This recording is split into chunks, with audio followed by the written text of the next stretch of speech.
ನಮಸ್ಕಾರ ಸ್ನೇಹಿತರೆ. ಇದು ರಾಜ್ಯ ರಾಜಕಾರಣದ ಈಗಿನ ಅತಿ ದೊಡ್ಡ ಬೆಳವಣಿಗೆ. ನಂಬೋದಕ್ಕೆ ಸ್ವಲ್ಪ ಕಷ್ಟ ಆಗತ್ತೆ. ಇದೇನಿದು ಉತ್ಪ್ರೇಕ್ಷೆ ಅನ್ಸುತ್ತೆ. ರಾಜಕೀಯದಲ್ಲಿ ನಡೆಯೋದೇ ಹೀಗೆ.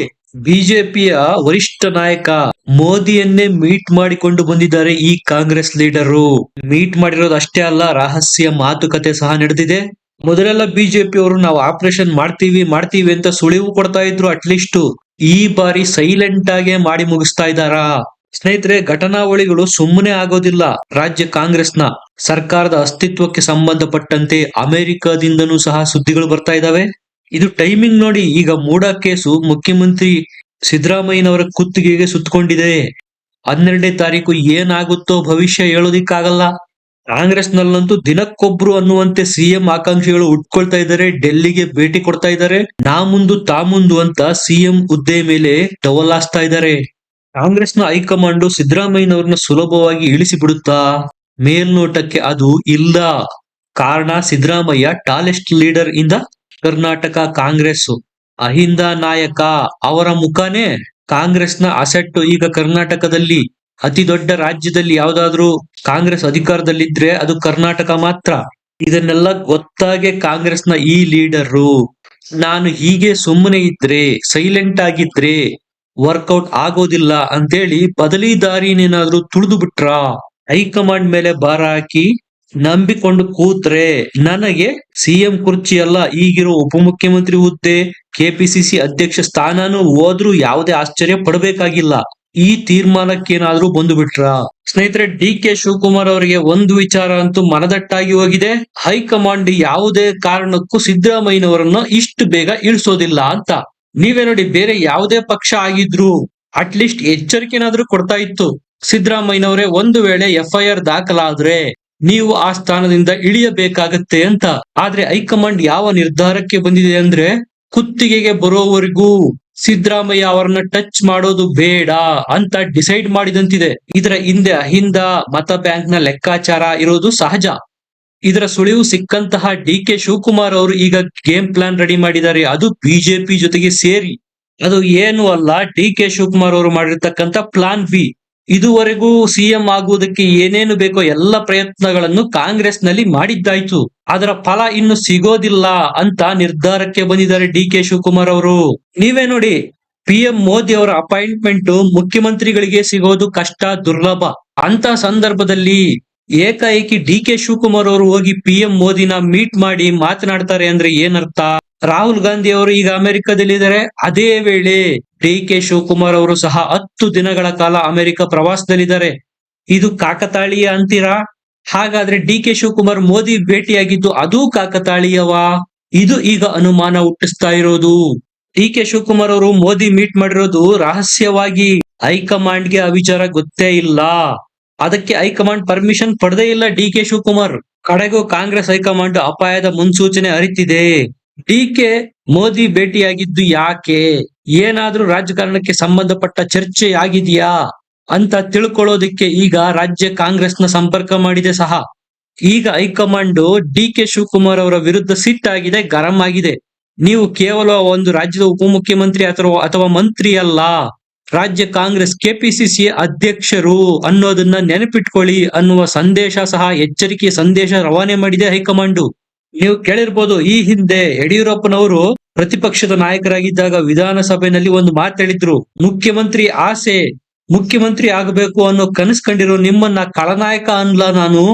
ನೀವು ಅಲ್ಲಿದ್ರೆ ಮುಖ್ಯಮಂತ್ರಿ ಆಗ್ತೀರಾ ಡಿ ಕೆ ಶಿವಕುಮಾರ್ ಅವರೇ ಅಂತ ಪ್ರಶ್ನೆ ಮಾಡಿದ್ರು. ಸದನದಲ್ಲೇ ಡಿ ಕೆ ಶಿವಕುಮಾರ್ ಅವರಿಗೆ ಆಹ್ವಾನ ಕೊಟ್ಟಿದ್ರು, ಬಂದ್ಬಿಡಿ ಬಿಜೆಪಿಗೆ ಅಂತ.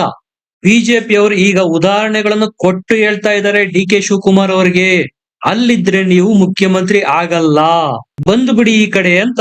ಇತಿಹಾಸನ ನೀವು ನೋಡಿದ್ರೆ ಗೊತ್ತಾಗತ್ತೆ.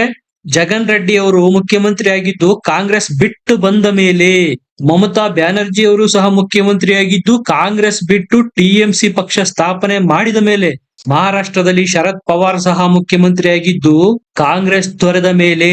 ನೀವು ಕಾಂಗ್ರೆಸ್ ನಲ್ಲಿ ಮುಂದುವರೆದ್ರೆ ಸಿಎಂ ಆಗೋದಿರ್ಲಿ, ಈಗಿರುವ ಉಪಮುಖ್ಯಮಂತ್ರಿ ಸ್ಥಾನ ಮತ್ತು ಕೆಪಿಸಿಸಿ ಅಧ್ಯಕ್ಷ ಸ್ಥಾನನೂ ಕಳ್ಕೊಳ್ತೀರಾ. ಇತಿಹಾಸ ಸೃಷ್ಟಿ ಮಾಡಬೇಕು ಅಂದ್ರೆ ಕಾಂಗ್ರೆಸ್ ನ ಬಿಟ್ಟು ಬಿಡಿ ಅನ್ನುವ ಸಲಹೆಗಳನ್ನು ಬಿಜೆಪಿ ಅವರು ಈಗ ಕೊಡ್ತಾ ಇದ್ದಾರೆ ಡಿ ಕೆ ಶಿವಕುಮಾರ್ ಅವರಿಗೆ. ಸ್ನೇಹಿತರೆ, ಅದು ನೋಡಿ ಈಗ ಮೂಡ ಹಗರಣ, ವಾಲ್ಮೀಕಿ ನಿಗಮದ ಮಂಡಳಿನಲ್ಲಿ ಆಗಿರ್ತಕ್ಕಂಥ ಹಗರಣ, ಕೋರ್ಟ್ ನಲ್ಲಿರುವ ಸಮಯ ಮತ್ತು ಸಿಎಂ ಹುದ್ದೆಗೆ ನಾ ಮುಂದು ತಾ ಮುಂದು ಅಂತ ಕೈನಲ್ಲೇ ಅನೇಕ ಅಭ್ಯರ್ಥಿಗಳು ಟವಲ್ಲಾಸಿರ್ತಕ್ಕಂಥ ಸಮಯ. ಈ ಸಮಯದಲ್ಲಿ ಬಿಜೆಪಿ ಅವರಿಂದ ಡಿ ಕೆ ಶಿವಕುಮಾರ್ ಅವರ ಬಗ್ಗೆ ಇಂತಹ ಮಾತುಗಳು ಕೇಳಿ ಬರ್ತಾ ಇದೆ ಅಂದ್ರೆ ಏನೋ ಒಂದು ವಿಚಾರ ಇದೆ, ಒಳಗೆ ಏನೋ ನಡೀತಾ ಇದೆ ಅನ್ನೋದು ಸ್ಪಷ್ಟವಾಗಿ ಹೋಗುತ್ತೆ. ಕಾಂಗ್ರೆಸ್ನಲ್ಲಿ ಪಲ್ಲಕ್ಕಿ ಓರುವವರೇ ಬೇರೆ, ಉತ್ಸವ ಮೂರ್ತಿಯಾಗಿ ಮೆರೆಯುವವರೇ ಬೇರೆ. ಅಲ್ಲಿ ದುಡಿದವರಿಗೆ ಯಾವುದೇ ಸ್ಥಾನಮಾನ ಸಿಗೋದಿಲ್ಲ. ಇನ್ನಾದ್ರೂ ಎಚ್ಚೆತ್ತುಕೊಳ್ಳಿ ಅಂತ ಬಿಜೆಪಿ ಅವರು ಡಿ ಕೆ ಶಿವಕುಮಾರ್ ಅವರಿಗೆ ಸಲಹೆಗಳನ್ನು ಸಹ ಕೊಡ್ತಾ ಇದ್ದಾರೆ. ಈ ಎಲ್ಲ ಬೆಳವಣಿಗೆಗಳ ಹಿನ್ನೆಲೆಯಲ್ಲಿ ಈಗ ಡಿ ಕೆ ಶಿವಕುಮಾರ್ ಅವರನ್ನೇ ಅನುಮಾನದ ದೃಷ್ಟಿನಲ್ಲಿ ನೋಡೋದಕ್ಕೆ ಶುರು ಮಾಡಿದ್ದಾರೆ Congress high command. Randeep Singh Surjewala, K C Venugopal ಅವರು ಈಗ ಸಿಎಂ ಡಿ ಕೆ ಶಿವಕುಮಾರ್ ಅವರ ಮೇಲೆ ಕಣ್ಣಿಟ್ಟಿದ್ದಾರೆ.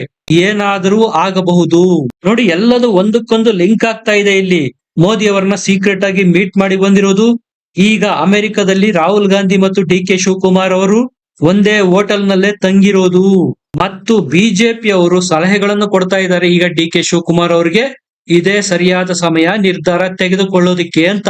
ನೀವೇ ನೋಡಿ, ಮಹಾರಾಷ್ಟ್ರದಲ್ಲಿ ಆಗಿದ್ದಾದ್ರೂ ಏನು, ಅಲ್ಲಿ ಬಿಜೆಪಿ ಯಾರು ಊಹಿಸದ ರೀತಿಯಲ್ಲಿ ಎನ್ಸಿಪಿ ಮತ್ತು ಶಿವಸೇನೆ ಅವರ ಸಪೋರ್ಟ್ ನಿಂದ ಸರ್ಕಾರ ರಚನೆ ಮಾಡಿತು. ಅದೇ ಮಾದರಿಯತ್ತ ಈಗ ಕರ್ನಾಟಕ ಸಹ ದಾಪುಗಾಲಿಡ್ತಾ ಇದೆ. ನಾಥ್ ಮಾಡಲ್ ಅನ್ನೋ ಹೆಸರನ್ನ ನೀವು ಕೇಳಿರ್ಬೋದು. ಏಕನಾಥ್ ಶಿಂದೆ ಅವರನ್ನ ಯಾವ ರೀತಿ ಆಪರೇಷನ್ ಮಾಡಿ ಬಿಜೆಪಿಗೆ ಕರೆತಂದ್ರು, ಅಂತಹುದ್ದೇ ಆಪರೇಷನ್ಗೆ ಈಗ ಕರ್ನಾಟಕದಲ್ಲೂ ಸಹ ಮುನ್ನುಡಿ ಇಟ್ಟಿದ್ದಾರೆ ಬಿಜೆಪಿಗರು. ಇನ್ನು ಕೆಲವು ಮೂಲಗಳೇನ್ ಹೇಳುತ್ತಪ್ಪ ಅಂದ್ರೆ, ಸಿದ್ದರಾಮಯ್ಯನವರು ತಮ್ಮ ಬಣದವರನ್ನು ಡಿ ಕೆ ಶಿವಕುಮಾರ್ ಅವರ ವಿರುದ್ಧ ನಾನು ಮುಖ್ಯಮಂತ್ರಿ ಅಭ್ಯರ್ಥಿ ಅನ್ನುವ ಹೇಳಿಕೆಗಳನ್ನು ಕೊಡಿಸುವುದರ ಮೂಲಕ ತಮ್ಮ ಬಣದವರನ್ನು ಡಿ ಕೆ ಶಿವಕುಮಾರ್ ಅವರ ವಿರುದ್ಧ ಸಿದ್ದರಾಮಯ್ಯನವರು ಎತ್ತಿ ಕಟ್ತಾ ಇದ್ದಾರೆ ಅನ್ನುವ ಮಾತಿರೋದಂತೂ ಸ್ಪಷ್ಟ. ಅದಕ್ಕೆ ಕೌಂಟರ್ ಕೊಡೋದಿಕ್ಕೆ ಡಿ ಕೆ ಶಿವಕುಮಾರ್ ಅವರು ಮೋದಿ ಅವರನ್ನು ಭೇಟಿಯಾಗಿರೋದು.